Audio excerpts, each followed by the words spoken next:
कल्याणमध्ये एका अल्पवयीन मुलीवर लैंगिक अत्याचार झाल्याची घटना समोर आली आहे। या प्रकरणी बाजारपेठ पोलिसांनी नरधामाला बेड्या ठोकल्या। एका 12 वर्षीय अल्पवयीन मुलीवर लैंगिक अत्याचार झाल्याची घृणास्पद घटना कल्याणमध्ये उघडकीस आली। या घटनेमुळे शहरामध्ये संताप व्यक्त केला जात आहे। या प्रकरणी कल्याण बाजारपेठ पोलिसांनी अकदस चंदू नावाच्या नरधामाला अटक केली आहे।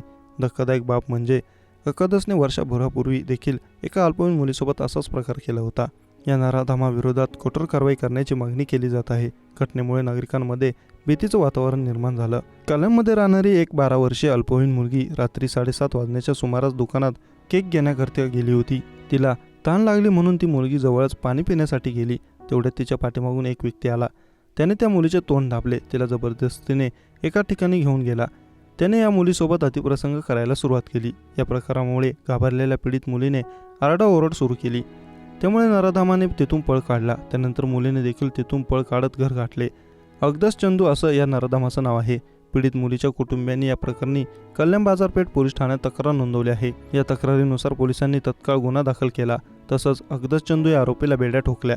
धक्कादायक बाब म्हणजे आरोपीचा खाद्यपदार्थ विक्रीचा व्यवसाय आहे। त्याने अकदस चंदू याने वर्षभरापूर्वी देखील एका मुलीसोबत असाच प्रकार केल्याचे उघडकीस आला आहे।